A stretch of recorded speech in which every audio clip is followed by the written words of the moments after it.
My wife introduced me to her uncle, the son of a bank president. He and his parents made fun of me for being a high school graduate. When I said I would close my account, they laughed. But when I closed my $7 billion account, look, I'm going to level with you right off the bat. I never gave two craps about playing those ridiculous status games that seem to consume half the people in this country. You know the ones I'm talking about, right? The whole "my car is bigger than yours." My job title sounds fancier. I went to Harvard, so I'm automatically smarter. That makes cocktail parties feel like pissing contests. At 34, I had what most people would kill for, a solid marriage to Claire, a woman who could make me laugh until my sides hurt, and who looked absolutely stunning in everything from sweatpants to evening gowns. I was also the senior consultant for a logistics firm that I'd literally built from the ground up. Starting with nothing but a beat-up laptop and more determination than sense. But here's the kicker, and this is where things get interesting. Most people had absolutely no clue about the real scope of what I'd accomplished. See, my background wasn't exactly what you'd call impressive on paper. I didn't graduate from some fancy Ivy League school with a degree in business administration and a minor in how to be pretentious. Hell, I didn't graduate from any college at all.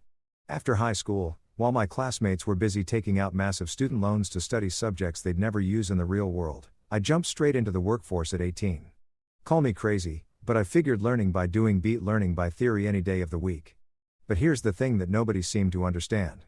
I had this weird gift for three things that actually matter in business: numbers, systems, and people. Numbers don't lie to you like people sometimes do. Systems either work or they don't. There's no middle ground to hide mediocrity in.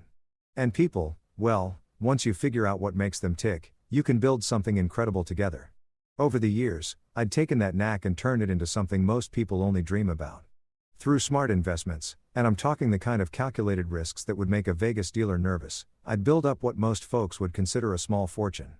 But that wasn't even the half of it. Eventually, I became the silent owner of multiple international ventures. We're talking businesses spanning 3 continents, dealing in everything from shipping logistics to tech startups to real estate developments that were reshaping city skylines. The funny part, I still lived like a regular guy. Give me a pair of old jeans and a comfortable t-shirt over some stuffy 3-piece suit any day. I drove a reliable car that got me from point A to point B without breaking down. Not some flashy sports car that screamed, "Look at me. I'm compensating for something." My house was nice, but not ostentatious. Comfortable furniture, a good kitchen where Claire could work her culinary magic, and a home office where I could run my empire in peace.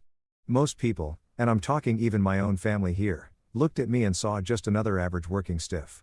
They'd see me at family barbecues wearing the same casual clothes I'd had for years, talking about normal stuff like sports and weather, and they'd mentally file me away as Claire's husband who works in logistics, which technically speaking was true. I just happened to own the logistics companies, too. Even Claire, bless her heart, knew I had money. She wasn't stupid, and she could see that we lived comfortably, that I never stressed about bills, and that I could afford nice things when we wanted them. But she didn't know the full picture. She knew I was successful, but she didn't know I was by a small country successful. And honestly, I thought that was perfectly fine. There's something to be said for flying under the radar. When people don't know you're wealthy, they treat you like a human being instead of like a walking ATM or networking opportunity. Conversations are genuine instead of calculated. People invite you to things because they actually like your company, not because they want something from you. It was a simple life and I was content with it. Looking back now with all the hindsight that comes from watching your world implode in spectacular fashion, I realize I was naive to think I could keep that balance forever. The thing about money, especially the kind of serious money I'd accumulated, is that it has a way of making itself known eventually. It's like trying to hide an elephant in your living room by throwing a bed sheet over it. Eventually, someone's going to notice the giant elephant-shaped lump taking up half the space. But at the time, sitting in my comfortable little bubble of anonymity, I thought I had it all figured out. I was successful without the stress of everyone knowing about it. I was wealthy without the target on my back that usually comes with wealth. I had a wife who loved me for who I was, not what I could buy her. Life was good, simple, and uncomplicated. I should have known it was too good to last. I should have realized that Claire's family with their old money roots and social climbing tendencies would eventually want to pull me into their world of appearances and status games. And I definitely should have seen it coming when Claire started talking about introducing me to her Uncle Leonard, the golden boy of the family banking dynasty. But hey, hindsight's 20/20, right? At the time, I was just a guy who'd worked hard, gotten lucky, and wanted to enjoy the fruits of his labor in peace. Little did I know that peace was about to become a very expensive luxury. So there I was Thursday evening sitting at our kitchen table demolishing what had to be the best lasagna this side of Little Italy. Claire had this incredible talent for taking simple ingredients and turning them into something that would make Gordon Ramsay weep tears of joy. I'm talking about the kind of comfort food that makes you forget all your problems and wonder why anyone ever invented restaurants in the first place. I was just reaching for my second helping. Okay, fine. It was my third. Don't judge me when Claire dropped the bomb that would eventually blow up my nice, quiet life into a million pieces. Oh, by the way, she said, twirling her fork through her pasta like she was about to comment on the weather. My Uncle Leonard wants to meet you. She said it so casually. You'd think she was mentioning that the mailman had delivered a package or that we were running low on milk. I paused mid-bite. A fork full of cheesy goodness hovering somewhere between the plate and my mouth. Leonard, the banking guy. I knew exactly who she was talking about, of course. Leonard Morrison, the crown prince of the Morrison banking empire, son of Preston Morrison, who ran Summit Bank like it was his personal piggy bank. Claire had mentioned him before in passing. Usually, when she was talking about family gatherings, I'd conveniently found excuses to miss. That's the one.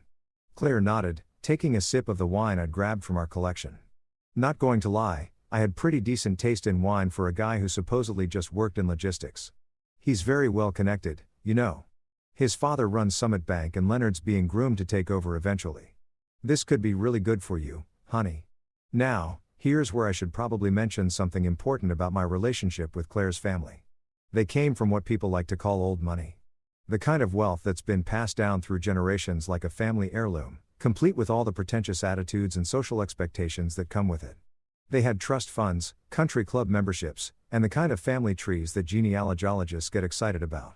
Meanwhile, I came from the kind of family where a fancy dinner meant we splurged on name brand ketchup instead of the store brand. Good for me. How exactly? I asked, genuinely curious about where this was heading. In my experience, when someone with old money wants to help someone without it, there's usually a catch somewhere in the fine print. Claire leaned forward with that enthusiastic expression she got when she thought she'd solved all my problems. Well, you know, networking, Leonard knows everyone in the financial world. He could introduce you to potential clients, maybe help you expand your consulting business. You're always talking about growing the company, right? The irony was so thick you could cut it with a butter knife. Here was my wife, bless her heart, thinking I needed help expanding a business empire that already spanned multiple continents. It was like someone offering to teach Michael Jordan how to play basketball or suggesting that Gordon Ramsay might benefit from a cooking class at the local community center. But how could I explain that without revealing the full extent of what I'd built? Claire knew I was successful. She could see that we lived comfortably, that I never stressed about money, that I could afford nice things when we wanted them. But she thought successful meant I made good money as a consultant. Not that I could buy and sell most of the companies Leonard probably considered impressive. I don't really need connections, babe, I said carefully, trying to find the right balance between truth and discretion. The business is doing pretty well on its own. Claire waved her hand dismissively like I was being modest for no reason. Oh, come on. Everyone can use good connections. Besides, Leonard's really curious about you. I've told him you're smart and hardworking, and he wants to meet the man who swept me off my feet. I had to bite back a laugh at that. If Leonard was anything like the typical banking heir I'd dealt with in my business ventures, he was probably curious about me the same way a cat is curious about a mouse. As something amusing to play with before moving on to more important matters. He's a bit blunt, Claire continued, using that tone people use when they're trying to warn you about someone without actually warning you. But don't take it personally. That's just how he is. Once you two start talking business, I'm sure he'll respect you. He respects success and you're definitely successful. Again, with the irony, if Leonard respected success, he was about to meet more of it than he could handle. But Claire didn't know that. And something told me this meeting was going to be a master class in assumptions and misconceptions. Besides, Claire added, warming to her subject, it'll be good for you to meet more people from my family. I know you've been avoiding some of the gatherings, but Leonard's different. He's accomplished something on his own merit, not just inherited everything. I almost choked on my wine at that one. From what I'd heard through Claire's family gossip network, Leonard's biggest accomplishment was being born with the right last name. Sure, he worked at the bank, but calling it his own merit was like saying a NASCAR driver built his own racetrack. When and where? I asked, figuring I might as well get this over with. Besides, there was a part of me, the part that had always enjoyed a good challenge, that was curious to see exactly how far up their own asses the Morrison family had their heads. This Saturday at Meridian, you know, that steakhouse downtown, Claire's face lit up like she just solved world hunger. Leonard's parents will be there, too. Preston and Marjorie. It'll be perfect. Perfect, right? Because nothing says perfect evening like dinner with people who judge your worth based on which university you didn't attend and which country club you don't belong to. Sounds great. I lied. Already mentally preparing myself for what was sure to be an evening of barely concealed condescension and thinly veiled insults.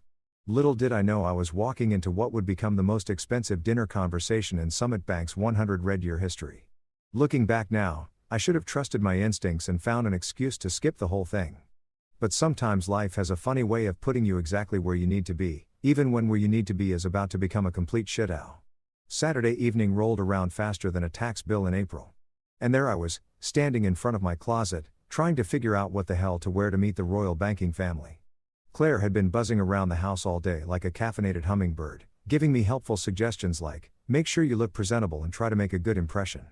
Because apparently she thought I regularly showed up to important dinners looking like I just crawled out of a dumpster behind a 7-Eleven. I settled on my usual go-to for occasions when I needed to look like I gave a damn, but didn't want to look like I was trying too hard. Black shirt, dark blazer, and my most comfortable pair of dress pants. Nothing flashy, nothing that screamed, look at me. I'm important, just clean and understated. In my world, if you had to advertise how successful you were through your clothes, you probably weren't as successful as you thought you were. The drive to Meridian was quiet, except for Claire's nervous chatter about how excited she was for me to finally meet her uncle and his parents. She kept going on about how this was going to be so good for my career and how Leonard was really looking forward to talking business with me. I just nodded and made the appropriate sounds while mentally preparing myself for what I was pretty sure was going to be an exercise in patience. Meridian was exactly the kind of place you'd expect old money types to hang out. All dark wood paneling, dim lighting, and the kind of atmosphere that whispered, if you have to ask about the prices, you can't afford to eat here. The hostess, a blonde woman who looked like she'd stepped out of a magazine about expensive things, greeted us with the kind of smile that was professionally warm, but personally cold. We're meeting the Morrison party, Claire told her. And I swear the hostess's smile became about 20% more genuine. Money recognizes money, even when it's just the smell of it lingering in the air. She led us through the restaurant to a corner table where 3 people were already seated. And let me tell you, they looked exactly like Central Casting had ordered them for a movie about entitled rich people. There was Preston Morrison, probably in his early 60s, with silver hair that had been styled to within an inch of its life, and the kind of tan that comes from spending winters in places where the average person's annual salary wouldn't cover a week's vacation. Next to him sat Marjorie, his wife, who had that ageless quality that comes from having unlimited access to the best plastic surgeons money can buy. Her jewelry alone probably cost more than most people's cars. And she wore it with the casual confidence of someone who'd never had to check her bank balance before making a purchase. And then there was Leonard. Oh, Leonard, the golden boy himself, probably around my age, but carrying himself like he'd been born wearing a crown. He had that particular brand of confidence that comes from never having been told no about anything important in your entire life. His suit probably cost more than most people's monthly rent, and he wore it like armor against the common folk. They all stood up as we approached, and I could practically feel the temperature drop as their eyes took in my appearance. It was like watching 3 people simultaneously realize they'd been expecting Philip Minen and had been served a cheeseburger instead. Leonard. Mom, Dad, Clarera said with obvious excitement. This is my husband, the one I've been telling you about. I extended my hand to Preston first because that seemed like the polite thing to do. His handshake was firm but brief, the kind that said, I'm acknowledging your existence, but don't get too comfortable. Marjorie offered me a hand that felt like she was afraid I might contaminate her manicure. And Leonard's grip was the kind of aggressive squeeze that insecure men use to establish dominance. Please sit down, Preston said, gesturing to the chairs across from them, like he was granting me an audience. We hadn't even ordered drinks yet, and I could already tell this was going to be a long evening. The waiter appeared almost instantly. Apparently, when you're a Morrison, service happens at light speed. After we'd ordered drinks, they went for expensive wine while I stuck with a beer. Because I'm a simple man with simple tastes, the interrogation began. So Preston said, settling back in his chair with the air of a judge preparing to hear a case. Claire tells us you work in consulting. That's interesting. What exactly do you consult about? Logistics mostly, I replied. Taking a sip of my beer. Supply chain optimization, efficiency improvements, that sort of thing. Marjorie tilted her head like a confused bird. Oh, like shipping. The way she said shipping made it sound like I'd told her I made my living collecting garbage or cleaning sewers. There was this barely concealed distaste in her voice, like she couldn't quite believe her precious niece had married someone who dealt with such mundane blue-collar concerns. Among other things. Yeah, I said, keeping my tone even. It's actually more complex than most people realize. Global supply chains, international trade regulations, cross-border logistics coordination. Fascinating, Leonard interrupted, though his tone suggested he found it about as fascinating as watching paint dry. And where did you study this? What university? And there it was, the question I've been waiting for. The academic credentials check that people like this always used as their first filter for whether someone was worth their time. I didn't go to college, I said simply. I went straight into business after high school. The silence that followed was so complete you could have heard a pin drop in the next county. All three of them just stared at me like I'd announced I was actually an alien from Mars who'd come to Earth to study human mating rituals. Preston recovered first, clearing his throat with the kind of diplomatic cough that probably served him well in board meetings. Ah, well, that's quite entrepreneurial of you. The way he said entrepreneurial made it clear he meant stupid, but was too polite to say it directly. Marjorie's eyebrows had climbed so high they were practically hiding in her hairline, and Leonard was looking at me like I was a fascinating specimen he'd found under a microscope. The look they exchanged between the three of them was the kind of silent communication that only comes from years of shared snobbery. It was the look that said, "Oh honey, we were expecting someone impressive and instead we got this." And that, ladies and gentlemen, was when I knew this evening was going to be absolutely epic. What happened next was like watching a masterclass in passive-aggressive warfare, except instead of being the observer, I was the target sitting in the middle of the battlefield with a bullseye painted on my forehead. If you've ever wondered what it feels like to be slowly dissected by people who consider themselves your intellectual superiors, well, buckle up, Buttercup, because I'm about to give you a front row seat to the show. Marjorie was the first to reload her weapon after that nuclear silence. She gave me what I can only describe as the kind of smile you'd give a toddler who just proudly announced they'd eaten their own boogers. "Oh, so you're self-taught," she said, her voice dripping with the kind of sympathy usually reserved for terminal cancer patients. "That's so very brave of you." Brave like I'd climbed Mount Everest in flip-flops instead of choosing to skip 4 years of overpriced education to start making actual money. The way she said it made it clear that in her world, self-taught was just a polite way of saying too poor and stupid for real school.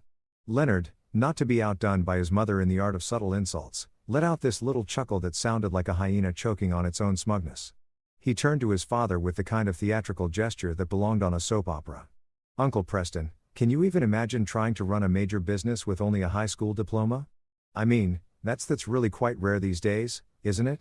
The emphasis he put on rare made it clear he meant impossible, but was trying to sound diplomatic about it.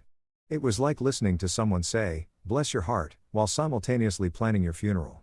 Preston, who was clearly the master of this particular family sport, nodded sagely like Leonard had just made some profound observation about the nature of human intelligence. Indeed, Leonard, in today's complex business environment, one really needs a solid educational foundation. Harvard Business School teaches principles that simply can't be learned anywhere else. Yes, Harvard Business School, the magical place where they apparently teach you how to lose $7 billion without breaking a sweat. But I'm getting ahead of myself. Of course, Marjorie chimed in, apparently not content to let the men have all the fun. "There's something quite refreshing about the old-fashioned approach. So authentic," she said. Authentic, the way most people would say quaint or adorable, like I was a cute little folk art project she discovered at a rural craft fair. Claire, bless her oblivious heart, was sitting there sipping her wine like this was perfectly normal dinner conversation. Every now and then, she'd nod along like they were discussing the weather instead of systematically dismantling her husband's credibility. One backhanded compliment at a time. "You know," Leonard continued, warming to his subject like a stand-up comedian who'd found his rhythm, "I have so much respect for people who make it work without the advantages of proper education. It must be incredibly challenging to compete in sophisticated markets when you're, what's the phrase? Flying by the seat of your pants. Flying by the seat of my pants, right? Because apparently turning a high school education into a multi-billion-dollar international business empire was just dumb luck and good timing. Like winning the lottery, except instead of buying one ticket, I'd somehow stumbled my way into owning the entire lottery system." "Oh, absolutely." Marjorie agreed enthusiastically. "It's so admirable when people make the best of their circumstances. I always tell my charity board that we shouldn't underestimate what people can accomplish even with limited opportunities." Limited opportunities. There it was. The real kicker in their minds. I wasn't just uneducated. I was some kind of charity case who'd managed to scrape together a decent living despite my tragic lack of proper breeding and academic credentials.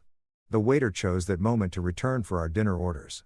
And I swear he could sense the tension at the table. He kept glancing between us like he was watching a tennis match where one player was getting massacred, but somehow kept getting back up for more punishment. After we'd ordered, and of course, they all went for the most expensive items on the menu while making subtle comments about how I should try the business lunch special. It's quite reasonable. The conversation resumed with renewed vigor. You know what's really impressive though, Leonard said, leaning forward with fake enthusiasm, is that you've managed to keep Claire happy without being able to provide her with the lifestyle she grew up with. That takes real creativity. And there it was, the suggestion that I was some kind of financial burden on their precious princess. Never mind that Claire lived better with me than she ever had with her trust fund. Never mind that our house was nicer than anything she'd ever owned before. In their minds. If you didn't have the right pedigree, you couldn't possibly be providing adequately. Preston nodded approvingly at his son's observation. Yes, love conquers all. As they say, Claire's always been our little romantic, willing to overlook practical considerations for matters of the heart. Practical considerations, like the fact that I could buy and sell their entire social circle before lunch and still have enough left over to buy a small country for dessert. It's just so fortunate, Marjorie added with that same patronizing smile, that Claire has the family resources to fall back on if things get difficult. We always take care of our own, don't we, Preston? The implication was crystal clear when this little experiment in marrying beneath her station inevitably failed. They'd be there to pick up the pieces and find Claire someone more suitable. But here's the thing about sitting there listening to people talk about you like you're some kind of financial deadbeat who got lucky. It gives you a lot of time to think. And what I was thinking as I watched these three pampas pat themselves on the back for their superior breeding and education was how absolutely hilarious this was going to be when the truth came out. They thought they were looking at a small-time consultant who'd married above his station. What they were actually looking at was someone who could end their family's banking dynasty with a phone call. But patience, I told myself, let them have their fun. The night was still young, and the best was yet to come. By the time our overpriced steaks arrived, and let me tell you, for what they were charging, these cows should have been hand-massaged by Swedish supermodels and fed nothing but champagne and caviar. The conversation had settled into a rhythm that was as predictable as it was infuriating. The Morrison family had apparently decided that I was their evening's entertainment, and they were determined to squeeze every drop of amusement out of mocking the poor, uneducated peasant who'd somehow managed to trick their precious Claire into marriage. I was about halfway through my ribeye, which was admittedly pretty damn good despite the company, when Preston decided to launch into what was clearly one of his favorite topics, the illustrious history and supreme importance of Summit Bank. You know how some people collect stamps or vintage cars? Well, Preston collected opportunities to brag about his family's financial institution like it was the eighth wonder of the world. You know, he said, cutting into his steak with the precision of a surgeon. Summit Bank has been serving this community's most distinguished families for over a century now. We're not just a bank. We're a cornerstone of financial stability for people who understand the value of tradition and excellence. Leonard nodded along like his father was delivering the Gettysburg Address instead of a corporate sales pitch. That's right, Dad. We're very selective about our clientele. It's not about the size of the account. Well, not entirely. It's about maintaining relationships with families who share our values. I had to bite my tongue to keep from laughing out loud at that one. Not entirely about the size of the account, right?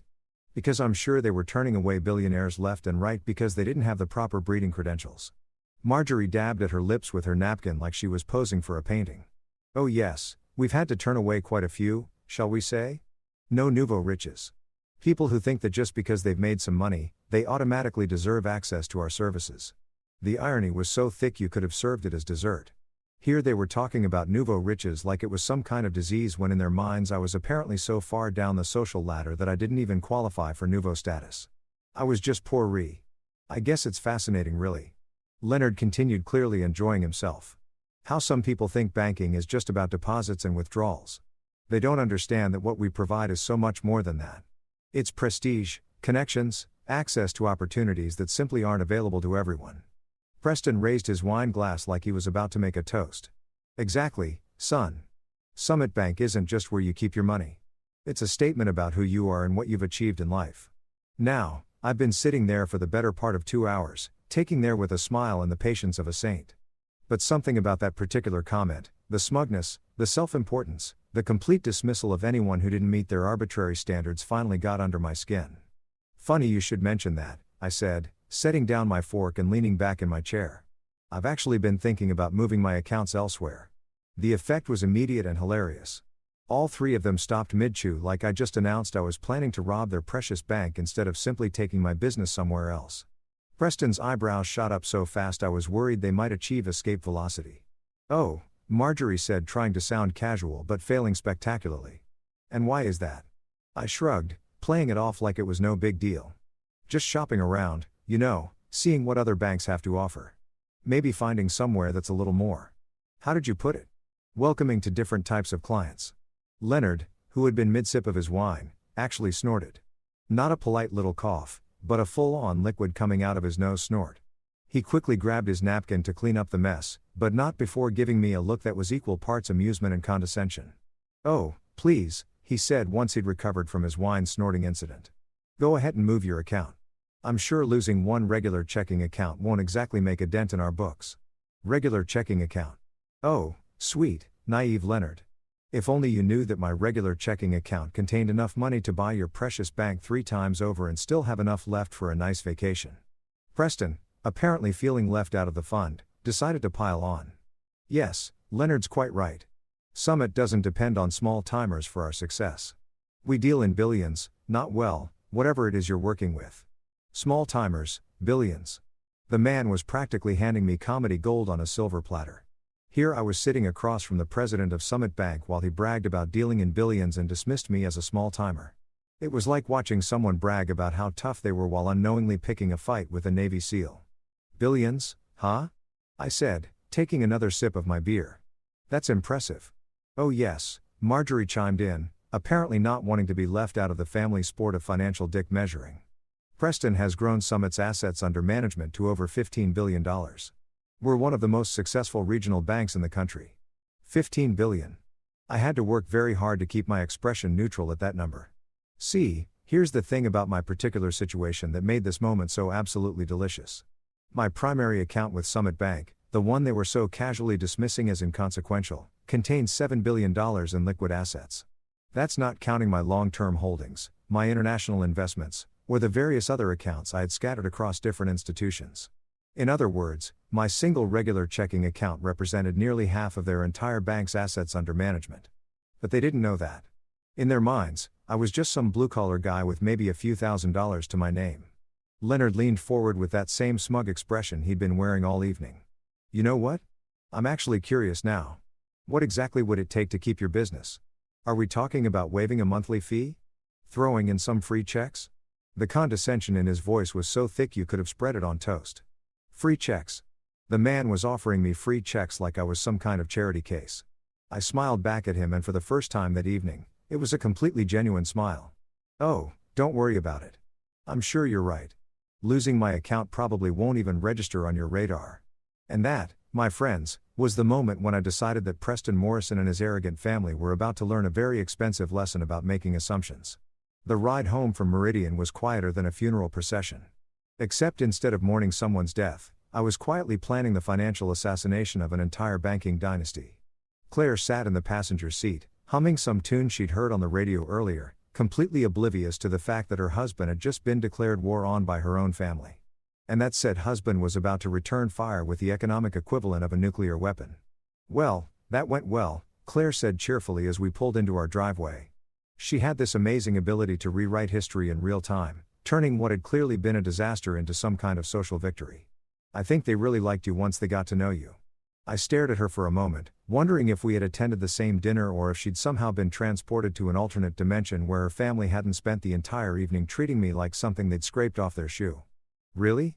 That's your takeaway from tonight? Oh, come on," she said, waving her hand dismissively as we walked toward the front door. "You know how they are. They're just particular about people. But once you prove yourself, they'll come around." Prove myself, right? Because apparently building a multi-billion-dollar business empire from scratch wasn't proof enough of anything except my lack of proper breeding credentials. I unlocked the front door and we stepped inside. Claire immediately kicking off her heels and sighing with relief.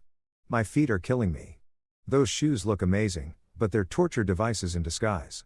"Claire," I said, following her into the living room. "We need to talk about what happened tonight."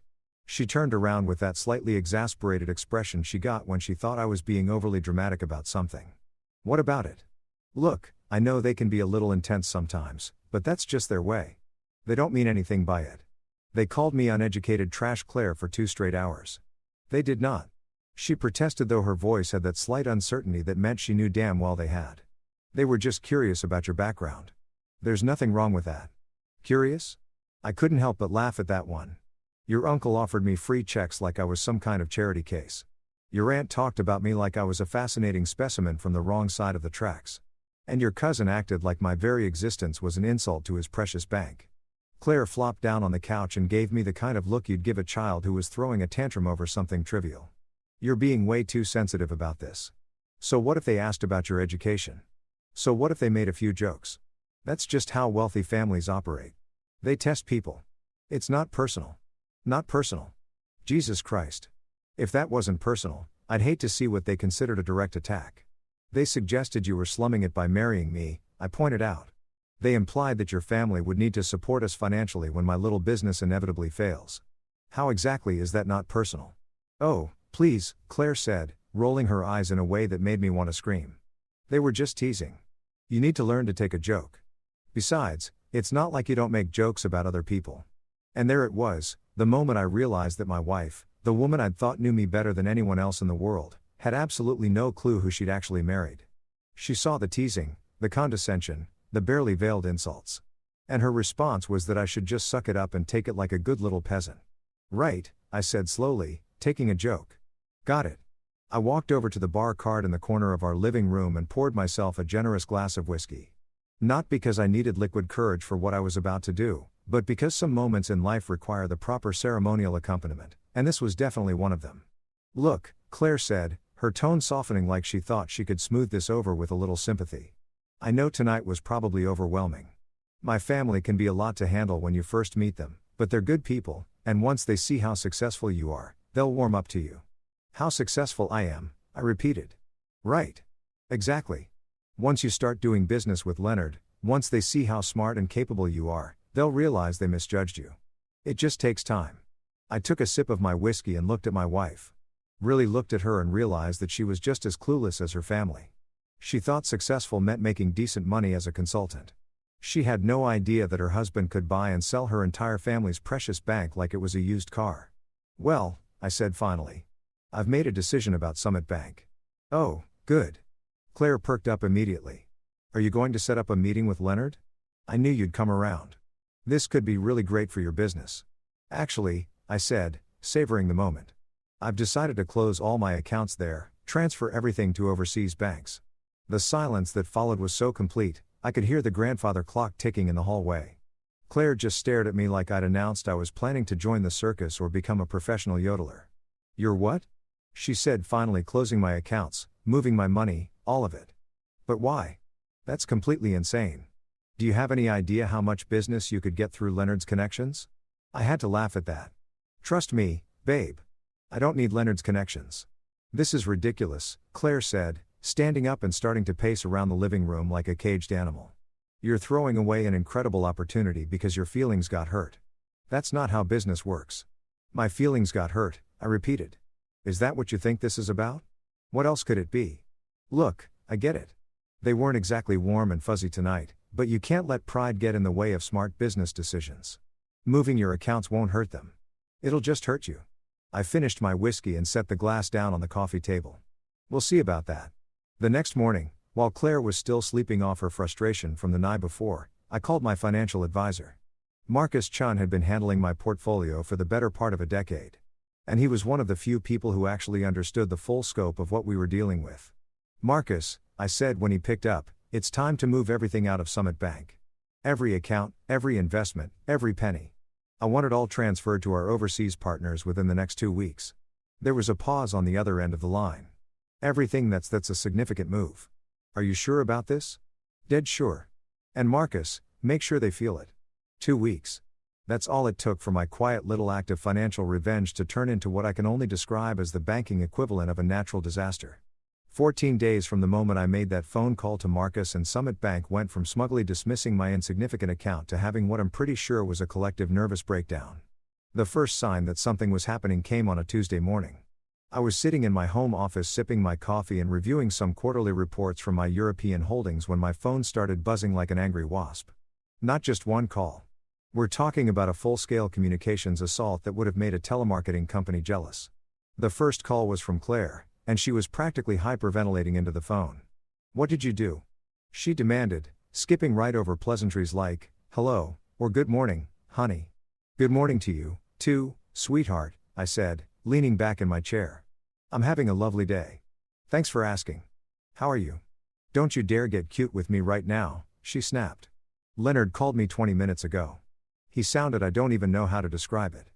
Panicked. Terrified. What the hell did you do?"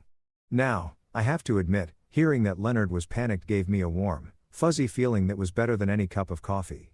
"I told you what I was going to do. I moved my accounts." "Your accounts?" Claire's voice went up about 3 octaves. "Just how much money are we talking about here?" Before I could answer, my phone started buzzing with another call. Leonard himself, according to the caller ID. I couldn't help but grin. "Hang on, babe. I think this might be important." I clicked over to the other line. "Hello, Leonard. How's your morning going? What the did you do?" Leonard's voice was so high-pitched he sounded like he'd been sucking helium. Gone was the smooth, condescending tone from our dinner. This was pure, unadulterated panic. "Language, Leonard," I said, thoroughly enjoying myself. "That's no way for a banking professional to speak to a former client." "Former client? You moved $7 billion. $7 billion. Do you have any idea what you've done? $7 billion? Hearing him say the number out loud was almost as satisfying as the panic in his voice. "I moved my money to a bank that appreciates my business. Isn't that what you suggested I do? This isn't a joke." Leonard was practically screaming now. "You've triggered a liquidity crisis. We had that money invested, leveraged, tied up in loans. You can't just pull out that kind of capital overnight." "Oh, but apparently I could and I had." "Funny thing about money, Leonard. When it's yours, you get to decide where to keep it." The line went quiet for a moment, and I could practically hear the gears turning in Leonard's brain as he tried to figure out how to fix this cluster. When he spoke again, his voice had dropped to what I assume was supposed to be a reasonable, "Let's make a deal" tone. "Look, I think there's been a misunderstanding. Maybe we got off on the wrong foot the other night. Why don't you come in and we can discuss this like reasonable businessmen?" "Reasonable businessmen?" I repeated. "That's rich. Considering you spent 2 hours telling me I was too uneducated to understand how real business works." Before Leonard could respond, my assistant's voice came through the intercom. "Sir, I have Preston Morrison on line 3. He says it's urgent." I had to bite my lip to keep from laughing out loud. "Leonard, I'm going to have to let you go. Your father's calling." "Wait, don't." I hung up and switched to line 3. "Preston," I said cheerfully. "What a pleasant surprise. Twice in one day, I get to talk to the Morrison family." Preston's voice was much more controlled than his son's, but I could hear the strain underneath the professional composure. "Mr. Grant, I believe there's been some kind of mistake with your account transfer." "No mistake," I said. "Everything went exactly as planned." "I see. Well, perhaps we could schedule a meeting to discuss this situation. I'm sure we can work something out that's beneficial for everyone." "Beneficial for everyone." I'm used, you know. That's exactly what I was hoping for during our dinner the other night. Funny how perspectives change when the shoe's on the other foot. There was a long pause before Preston spoke again, and when he did, his voice had lost all pretense of casual politeness. "Mr. Grant, you need to understand the gravity of this situation. The withdrawal of this amount of capital has serious implications, not just for our bank, but for our entire regional economy." "Really? But I thought Summit Bank dealt in billions. Surely losing one little account from a small-timer like me wouldn't even register on your radar." Another pause. "Longer this time. Perhaps," Preston said carefully. "We underestimated the scope of your business interests." "Underestimated?" That was one way to put it. "Perhaps you did." My phone buzzed with yet another call. This time it was my assistant again. "Sir, I have Marjorie Morrison on line 4. She's crying." Crying. The woman who had spent an entire evening treating me like something she'd found stuck to her shoe was now crying because her family's bank was imploding. I almost felt bad for her. Almost. "Preston," I said, "it sounds like your family is having quite a day. Maybe you should go check on them." "This isn't over," Preston said. And for the first time, I heard real anger in his voice instead of panic. "You're absolutely right," I replied. "It's not. After I hung up, I sat back in my chair and looked out the window at my perfectly manicured lawn. Somewhere across town, the Morrison family was probably having the worst day of their privileged lives, watching their century-old banking empire teetering on the edge of collapse because they'd decided to mock the wrong guy at dinner. My assistant's voice came through the intercom again. "Sir, there's someone here from Summit Bank's board of directors. He says they've called an emergency meeting." I checked my watch. It wasn't even noon yet, and Summit Bank's board was already in crisis mode. Marcus had warned me that pulling out $7 billion overnight would cause problems. But even I hadn't expected this level of chaos this quickly. "Tell him I'll be right there," I said, straightening my tie. Time to go watch a banking dynasty crumble in real time. And the best part, the show was just getting started. Walking into Summit Bank's main building felt like entering a war zone where the war was being fought with calculators and panic attacks instead of guns and bombs. The lobby, which normally buzzed with the quiet efficiency of financial professionals going about their business, had the frantic energy of an emergency room during a multi-car pileup. Employees were scurrying around with stacks of papers. Phones were ringing nonstop, and I could see more than a few people who looked like they were seriously considering updating their resumes. The receptionist, a young woman who probably made more in a year than most people's parents, looked up at me with the kind of desperate expression usually reserved for people who've just watched their house burn down. "Mr. Grant, they're waiting for you in the main boardroom, 32nd floor, elevator bank to your right." I thanked her and made my way to the elevators, passing clusters of employees who were having hushed, urgent conversations. I caught fragments of words like liquidity crisis, emergency protocols, and how the hell did this happen? It was like walking through the financial equivalent of a natural disaster site. The elevator ride to the 30th floor was probably the longest minute and a half of my life. Not because I was nervous, but because I was trying so hard not to laugh out loud that I was practically giving myself an aneurysm.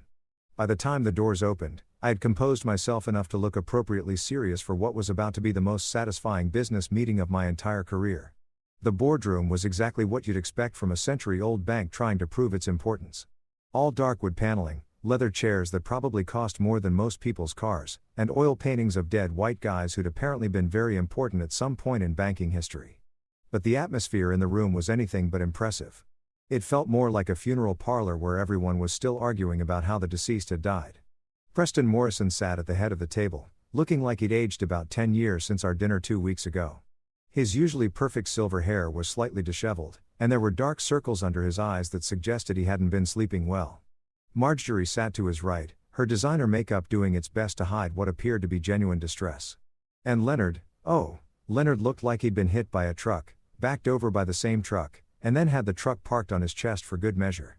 "Mr. Grant," Preston said, standing up as I entered the room. His voice was carefully controlled, but I could hear the strain underneath. "Thank you for agreeing to meet with us." "Of course," I said, taking the seat across from them like this was just another business meeting instead of the financial apocalypse I'd single-handedly triggered. "I have to say, this is a much nicer venue than our last conversation." The silence that followed was so thick you could have cut it with a chainsaw. Preston cleared his throat and sat back down, his hands folded on the table like he was trying to keep them from shaking. "Mr. Grant, I believe, we owe you an apology." An apology from Preston Morrison, the man who'd spent an entire evening talking about me like I was some kind of financial parasite, was now apologizing. If someone had told me 2 weeks ago that this moment would happen, I'd have suggested they seek professional help. An apology for what exactly? I asked because I wanted to hear him say it. I wanted to hear every single word of their admission that they'd up spectacularly. Preston's jaw tightened, but he pushed forward. "We regret our earlier comments. They were inappropriate and unprofessional." "Inappropriate and unprofessional," I repeated slowly. That's one way to describe spending 2 hours mocking someone's education and calling them a financial burden. Marjorie, who had been sitting there looking like she was attending her own execution, finally spoke up. "We didn't mean, we were just," she trailed off, apparently unable to find words that would adequately explain away their behavior. "Which comments specifically are we talking about here?" I continued because I was enjoying this way too much to let them off easy. "The ones about me being too uneducated to run a business. The ones about my money not matching. Or maybe the ones about Claire needing your family's financial support when my little consulting firm inevitably fails." Leonard, who had been staring at the table like it held the secrets of the universe, finally looked up. His face was pale, and when he spoke, his voice cracked like a 13-year-old boy's. "We didn't know. We had no idea about the scope of your financial position." And there it was, the admission I'd been waiting for. They weren't sorry for being, they were sorry for being to someone who turned out to be richer than they were. So, you're not sorry for treating someone badly, I said. You're sorry for treating the wrong someone badly. Preston held up his hand like he was trying to stop a runaway train. That's not what we meant. We're genuinely sorry for our behavior, regardless of circumstances. Circumstances? I laughed. Is that what we're calling $7 billion now? Circumstances. The number hung in the air like a nuclear bomb that had just been dropped on the table. I watched as the full reality of what had happened settled over them like a heavy blanket. $7 billion. Nearly half of their bank's total assets under management. Gone overnight. Because they decided to play status games with the wrong guy. Marjorie's hands were actually trembling now. Mr. Grant, surely we can work something out. There must be some way to resolve this situation that works for everyone. Resolve this situation, I said. You mean the situation where your bank is now teetering on the edge of collapse because you assumed I was some kind of charity case? Leonard leaned forward desperately. Look, we admit it. We were wrong about everything. But pulling your money out like that, it's not just hurting us. There are innocent people who work here. People who had nothing to do with what happened at dinner. That actually gave me pause for a moment. He was right. There were probably hundreds of employees at Summit Bank who were now facing unemployment because their bosses had terminal cases of elitist assholery. But then I remembered the way they'd talked about me, the condescension, the barely concealed disgust, and my sympathy evaporated like morning dew. You know what, Leonard? You're absolutely right. There are innocent people who are going to suffer because of this. But here's the thing. They're not suffering because I moved my money. They're suffering because you and your family are apparently too stupid to run a bank without insulting your biggest clients. Preston's face was getting redder by the minute. Mr. Grant, what exactly do you want from us? What did I want? That was a damn good question. I wanted them to understand what it felt like to be dismissed and belittled. I wanted them to realize that their century of inherited privilege didn't make them better than anyone else. I wanted them to learn that actions have consequences, even when you're rich and connected. But mostly, I wanted them to squirm a little bit more before I decided whether or not to completely destroy their family's legacy. I was just about to answer Preston's question about what exactly I wanted from them. And let me tell you, I had some very creative ideas brewing when the boardroom door opened with the kind of dramatic timing that Hollywood screenwriters dream about. The whole room turned to look, and I swear you could have heard a pin drop in the next county, and walked Miles Barrett, chairman of Summit Bank's board of directors. And let me tell you something about Miles. This guy was old school banking royalty. We're talking about a man who'd been making financial decisions since before some of these people were born, who'd survived more market crashes than most people had seen movies, and who commanded the kind of respect that made grown bankers wet themselves when he walked into a room. But here's the thing that made this moment absolutely perfect. Miles Barrett and I went way back. Not in some casual, we met at a conference once way, but in a we've done serious international business together for years way. We'd worked on trade deals that involved moving more money across borders than some countries' entire GDP. He knew exactly who I was and exactly what I was worth down to the last penny. Miles, I said, standing up with a genuine smile spreading across my face. What a pleasant surprise. The effect on the Morrison family was immediate and spectacular. Preston's face went from red to white so fast I was worried he might be having some kind of medical emergency. Marjorie's mouth actually fell open like she was a cartoon character who'd just seen something impossible. And Leonard, poor Leonard, looked like he'd just watched his entire world collapse in real time, which, come to think of it, was exactly what was happening. Miles walked over and shook my hand with the kind of firm, respectful grip that two equals exchange when they've done serious business together. Good to see you again, though, I have to say, I wish it were under better circumstances. Better circumstances, I repeated, glancing back at the Morrison family, who were all staring at us like we were speaking in ancient hieroglyphics. Well, circumstances have a way of working themselves out, don't they? Miles looked around the table at Preston, Marjorie, and Leonard, and I could see something shift in his expression. It wasn't quite anger. Miles was too professional for that, but it was definitely disapproval of the highest order. We need to talk, he said to Preston. But his tone suggested it was less of a request and more of a direct order from the man who could fire him with a phone call. Of course, Miles, Preston said, trying to regain some composure. We were just discussing the situation with Mr. Grant here. The situation, Miles said slowly, like he was tasting something unpleasant. Is that what we're calling it? He turned to me with an expression that was part apology and part professional damage control. I want you to know that the board had absolutely no knowledge of how our staff had been treating one of our most important clients. The words hung in the air like a neon sign advertising the Morrison family's complete and utter failure to do their basic job. I could see Leonard's face cycling through about 17 different emotions, landing somewhere between humiliation and the dawning realization that his career was probably over. Most important, Marjorie whispered like she was afraid to say it too loud in case it made it more real. Miles looked at her with the kind of expression you'd give a child who just asked why the sky was blue. "Mrs. Morrison, your husband's bank has been managing Mr. Grant's portfolio for nearly a decade. His account represents," he paused, apparently doing some mental math, "approximately 47% of Summit Bank's total assets under management." 47%. Holy, even I hadn't realized it was quite that much. I mean, I knew $7 billion was a lot of money, but hearing it put in those terms, nearly half of their entire bank, that was beautiful. That was poetry. Leonard's voice came out as barely more than a croak. "Wait, you know the chairman personally?" I looked at Leonard like he just asked if water was wet. "Leonard, Miles, and I have been working together on international trade projects for years. We've moved more money across borders than most countries see in their annual budgets. We've collaborated on deals involving pharmaceutical supply chains from Southeast Asia, technology transfers between European and American companies, and logistics networks that span 3 continents," Miles added, apparently deciding that the Morrison family needed the full scope of their spelled out and excruciating detail. "Mr. Grant isn't just a client.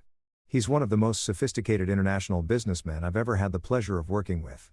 The silence that followed was the kind of complete, crushing quiet that usually occurs right after someone drops a nuclear bomb. Preston was staring at me like I just sprouted wings and announced I was actually an alien from Mars. Marjorie looked like she was about to faint. And Leonard looked like he was mentally updating his resume while simultaneously planning his suicide.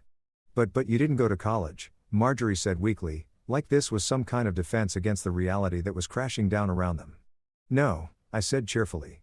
"I didn't. Turns out you don't need a fancy degree to build a multi-billion-dollar international business empire." "Who knew?" Miles turned to look at the Morrison family with an expression that could have frozen lava. "Let me make sure I understand this correctly. You treated one of our most valuable clients with disrespect because you assumed his educational background made him what? Unworthy of your attention." "It wasn't like that," Preston started. But Miles held up a hand that shut him up faster than a power switch. "Actually, let me tell you exactly what it was like," Miles said, his voice getting colder with every word.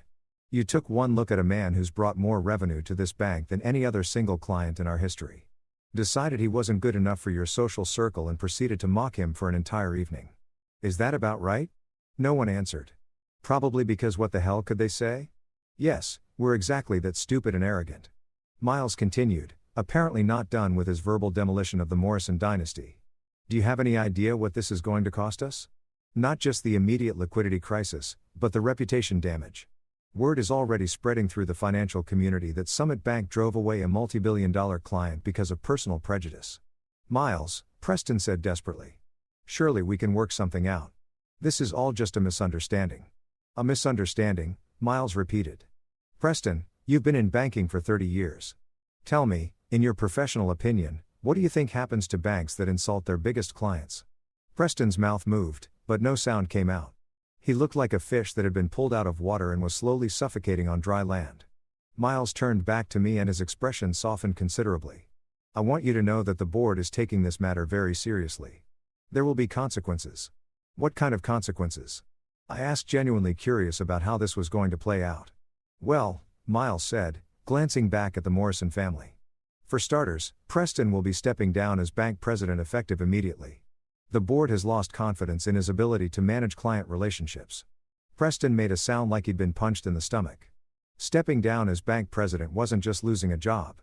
It was losing the family legacy, the social status, everything the Morrison name had built over the past century.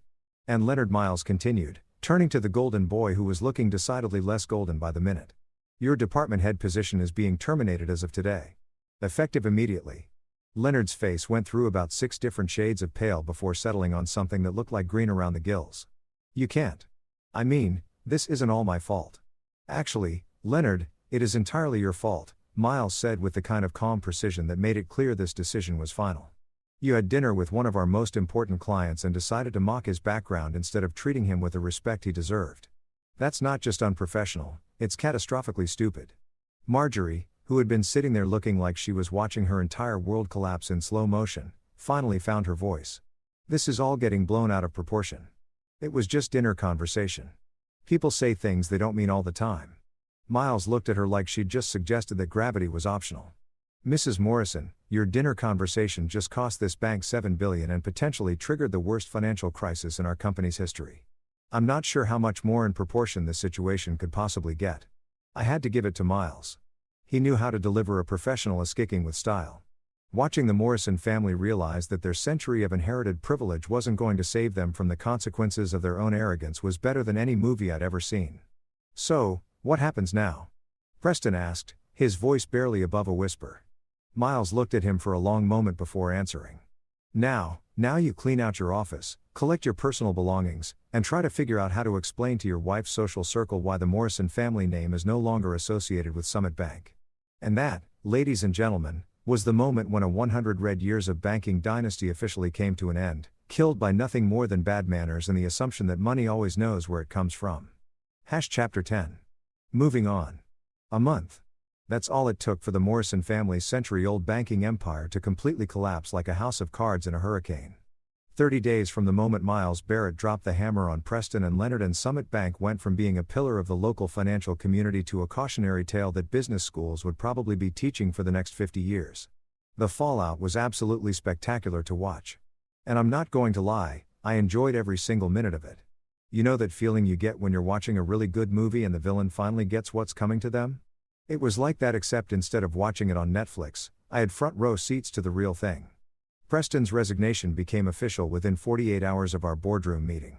The man who had spent an entire evening lecturing me about the importance of proper education and social connections found himself updating his LinkedIn profile for the first time in 3 decades. The board didn't just ask him to step down. They basically launched him out of the building with a corporate catapult. Word through the financial grapevine was that his severance package was about as generous as a parking ticket, and his reputation in the banking community was roughly equivalent to that of someone who'd been caught embezzling from a children's charity. Leonard's professional demise was even more satisfying, if that was possible. The golden boy who had smirked at me about my high school education found himself learning what it was like to be unemployed with a resume that now included drove away the bank's biggest client through sheer arrogance as his most recent accomplishment. I heard through Claire back when we were still speaking that he'd been blacklisted from every major financial institution in the region. Apparently, when you cost a bank $7 billion through your own stupidity, other banks tend to view you as something of a liability.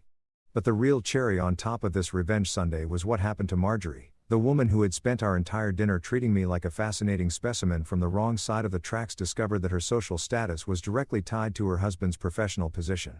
When Preston fell from grace, she fell right along with him. The country club memberships, the charity board positions, the invitations to all the right social events. All of it evaporated faster than water in the desert.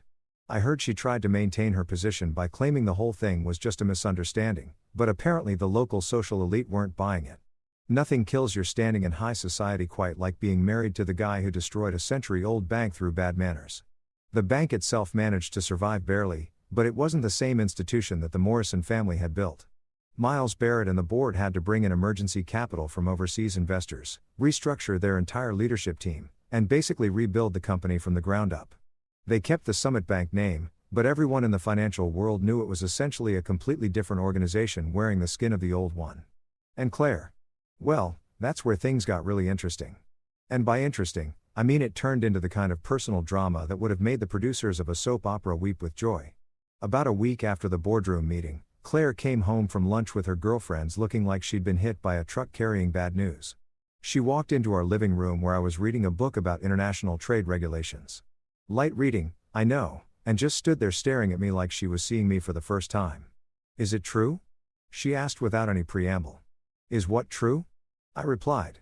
Though I had a pretty good idea where this was heading. The money, all of it. Sarah Henderson's husband works at Summit and he told her. He told her things about your accounts that I can't even. She trailed off, apparently unable to finish the sentence. I set down my book and looked at my wife. Really looked at her and realized that this was the moment our marriage was either going to survive or completely implode. What specifically did Sarah Henderson's husband tell her? He said you had $7 billion in that bank. $7 billion with AB. She said it like she was announcing that I'd been diagnosed with a terminal illness. He said you've been one of their biggest clients for years. That you own companies all over the world, that you're actually rich. I suggested successful. Everything you thought I wasn't. Claire sat down hard on the couch like her legs had given out. Why didn't you tell me? How could you not tell me something like that? It was a fair question and one I've been asking myself a lot lately. Because I liked being married to someone who loved me for who I was, not what I could buy them. Because I enjoyed having a wife who didn't see dollar signs when she looked at me. But I had a right to know, she protested. We're married. Married people don't keep secrets like that from each other. Really? I asked. Because you seemed perfectly fine with keeping the secret that your family thought I was trash. You sat there for 2 hours while they mocked me and you said nothing. You told me I was being too sensitive, that I should learn to take a joke. So, forgive me if I'm not entirely convinced about your commitment to honesty in this marriage. That shut her up for about 30 seconds, which might have been a new record. When she finally spoke again, her voice was different, harder, more calculating. Do you have any idea how humiliated I am? My entire family is a laughingstock because of what you did. Preston's career is over. Leonard can't find work anywhere and my mother calls me crying every day about how you've destroyed the family name. And there it was. Not I'm sorry my family treated you terribly. Not I should have defended you. It was how could you humiliate my family like this?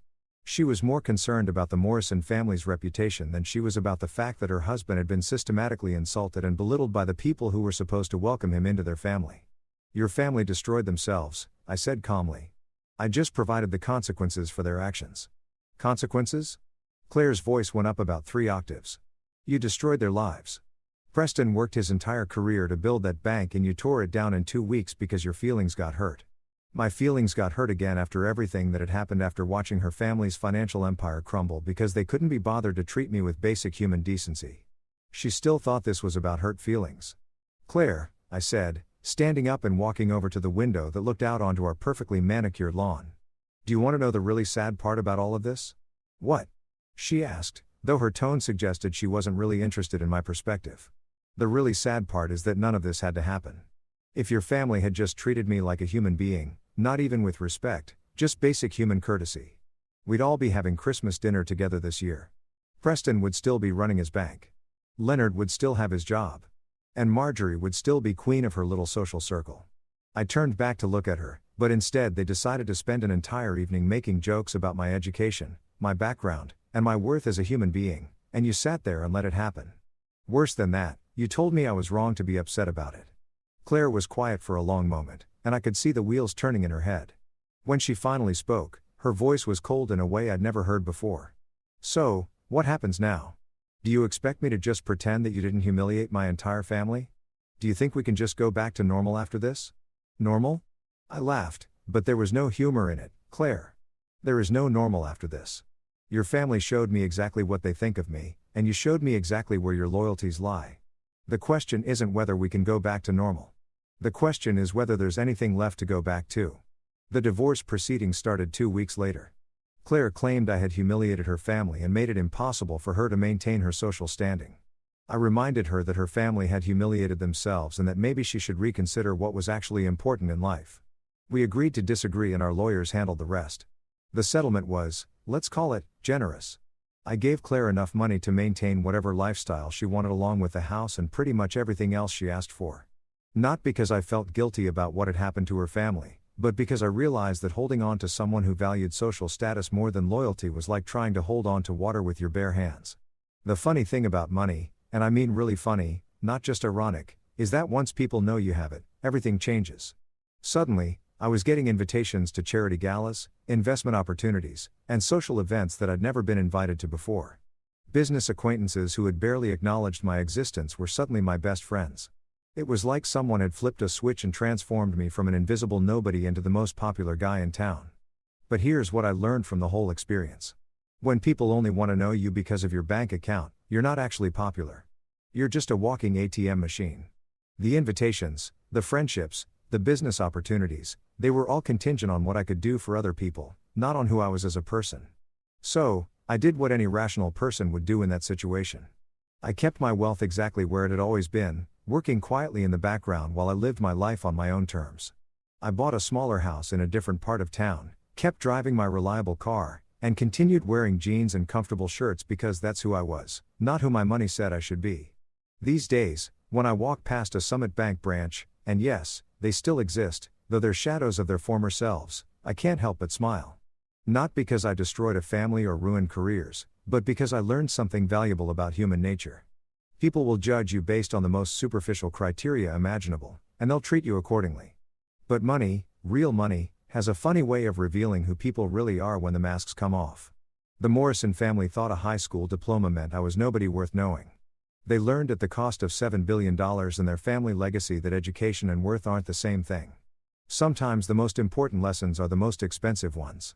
And sometimes the people who need to learn them the most are the ones who can least afford the tuition. And every now and then, justice actually does have a sense of humor.